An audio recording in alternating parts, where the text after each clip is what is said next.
அத்தை, ஏயா நீ இன்னைக்கு என்ன சாப்பாடு? நைட்டு செஞ்ச சட்னி இருக்குது, நேற்று செஞ்ச சாம்பார் கொஞ்சம் இருக்குது, மாவு இருக்குது, தோசை ஊற்றி சாப்பிட்டுக்குங்க. அப்போ உங்களுக்கு?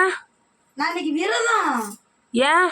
நான் ஆயாளுக்கு குண்டு இறங்குறேன். இன்னைக்கு ஃபுல்லுமே விரதம். நாளைக்கு காலையில் குண்டு இறங்கிட்டு வந்து நான் சாப்பிடுவேன். அப்படி உங்களுக்கு ஒரு நாள் முழுக்க விரதம் இருந்து எனக்கு வந்து பட்னியாக கிடந்து அத்தனை க்யூவில் நின்று வேற சாமி வந்து உங்களை இறங்க சொல்லி கேட்டுச்சா?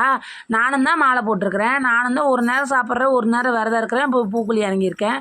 இந்த வருஷம் நான் மாலை போடல. ஆனால் நீங்கள் நம்ம இப்படி சொல்கிறீங்களா? அப்படி பட்னியாக கிடந்து வந்து எனக்கு வந்து இறங்கு சரசான்னு சொல்லி கேட்டுச்சா? சாமி வந்து வாசரசா வந்து சாப்பிடாம வாசரசா சாப்பிட்டு வாசரசான்னு சாமி சொல்லாது. நம்ம நாளை முடிஞ்சது சாமிக்கு ஒரு நாளைக்கு விரதம் இருக்கிறோம். அது என்ன தப்பு இருக்குது? உங்களை அப்படி உடம்ப வருத்திக்கிட்டு வந்து சாமி இறங்க சொல்லியேத்த பட்னியா உங்க உடம்பு நல்லா இருந்தா தான் நீங்க இறங்க முடியும். மயக்கம் போட்டு விட்டீங்கன்னா அப்புறம் எப்படி பூக்குள்ள இறங்குவீங்க? பாத்துக்கோ, என்ன நீ வந்து தின்னுபிடித்தான் போவேன்னா அது உன்னோட சுபாவம். அப்படி நான் சொல்லல. தெம்பு இருந்தாதான் போய் தெம்பு இருந்தாதான் இறங்க முடியும். இல்லை பூக்குடிக்குள்ள போய் மயக்கம் போட்டீங்கன்னா கொடுக்குறா. ஓ, காலையிலேயே ஆரம்பிச்சுட்டீங்களா? சரி, ரைட்டு. 2 பேரும் சண்டை போட்டு என்ன என் மண்டை உடைக்க போறீங்க?